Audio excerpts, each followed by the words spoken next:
Hi friends, welcome to Ebin's class room. இன்றைக்கி day 186. இன்றைக்கி நம்ம படிக்க போகிற basic Hindi sentences. First one, நீ வா.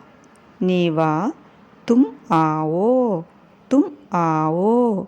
நீ போ. நீ போ. தும் ஜாவோ. தும் ஜாவோ. நீ படி. நீ படி.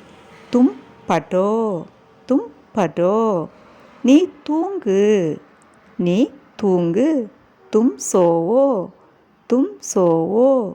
நீ எழுது. நீ எழுது. தும் லிக்கோ. தும் லிக்கோ. நீ பாடு. நீ பாடு. தும் காவோ. தும் காவோ. நீ பேசு. நீ பேசு. தும் போலோ. தும் போலோ. நீ உட்கார். நீ உட்கார். தும் பைட்டோ. தும்